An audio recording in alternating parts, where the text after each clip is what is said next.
Visa জটিলতায় Malaysia যেতে না পেরে কারওয়ান বাজারে সড়ক অবরোধ করেছেন শ্রমিকরা। এই বিষয়ে আরো জানাতে এই মুহূর্তে যুক্ত হচ্ছেন সহকর্মী নিয়াজ মোর্শেদ। নিয়াজ, অবরোধকারীরা কি বলছেন, সেখানকার এখনকার চিত্র আসলে কেমন জানাবেন?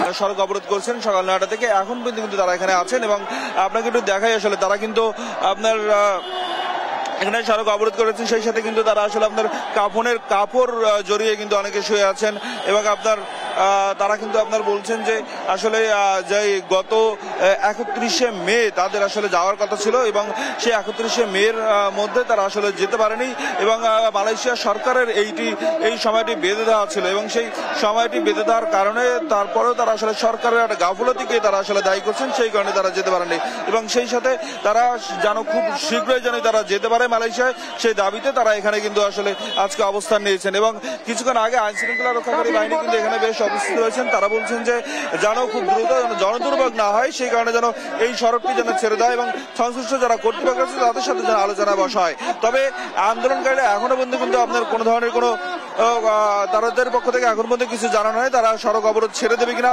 বা সড়ক অবরোধ তারা আপনার এখান থেকে আপনার ছেড়ে কোথায় যাবে সেটি আসলে সংশ্লিষ্ট কোনো কর্তৃপক্ষের সাথে কথা হয়েছে কিনা এমন কোনো তথ্য আমরা পাইনি। আমরা যদি একটু কথা বলি একজনের সাথে, আমরা একটু কথা বলবো। আপনারা যে এখানে বসছেন কটা নাগাদ? আমরা 9টার দিকে বসছি। আপনাদের এখানে দাবি কি? আপনাদের সংশ্লিষ্ট কোনো কর্তৃপক্ষের সাথে কথা হয়েছে আপনাদের সাথে?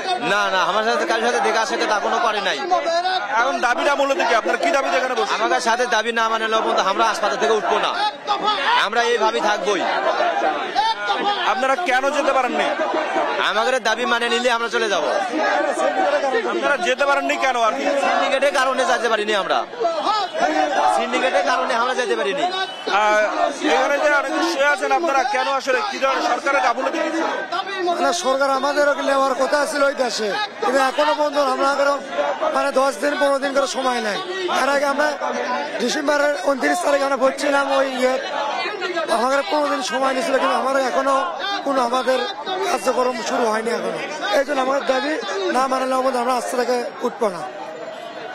যেমনটি আসলে শুনছিলেন যে আসলে আপনার তারা কিন্তু আপনার যারা বলছেন যে আসলে যে সরকার আসলে অন্তর্বর্তী সরকার আর উদ্যোগ নেওয়ার কথা ছিল যে তাদেরকে আসলে নির্দিষ্ট সময়ের মধ্যে আপনার মালয়েশিয়া বাড়ানো হবে এবং সেই সাথে কিন্তু তারা কিন্তু আপনারা বলছেন যে আজকে যে এই অন্তর্বর্তী সরকার আর তারা যেন কোনো উদ্যোগ নেয়, তারা যেন আপনার এখান থেকে আপনার সেই দাবি আদায় করে তারা এখানে যাবেন এমন একটা কথা তারা বলছেন এবং তারা বলছেন যে তারা ঋণ করে এবং নিজের জমি বিক্রি করে তারা মালয়েশিয়ার জন্য প্রায় 5 থেকে 8 লাখ টাকা তারা দিয়েছেন আপনার এই মালয়েশিয়া যাওয়ার জন্য। গত সরকারের যে সিন্ডিকেট ছিল আওয়ামী সরকারের, সেই সিন্ডিকেট তারা আসলে নিয়েছে এবং সেই সিন্ডিকেটে এখনো বহাল আছে এবং সেই সিন্ডিকেট ভাঙার কোনো উদ্যোগ এই সরকার অন্তর্বর্তী সরকার নেয়নি এবং সেই সাথে তারা আপনার অন্তর্বর্তী সরকারের আমরা পরে আমাদের সর্বস্ব শেষ করেছি।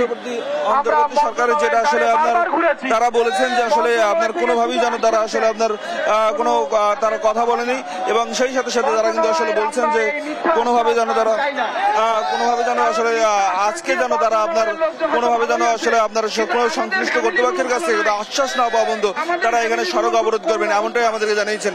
আমরা পুলিশের সাথে কথা বলছি, পুলিশ বলছেন তাদের সাথে আলোচনা হয়েছে কিন্তু এখনো পর্যন্ত আপনার কোনো ধরনের কোনো আশ্বাস তারা পায়নি এই আন্দোলনকারীদের পক্ষ থেকে। এই ছিল আমার কাছে সর্বশেষ তথ্য। কারওয়ান বাজার এলাকা থেকে যুক্ত ছিলেন আমাদের সহকর্মী নিয়াজ মোর্শেদ।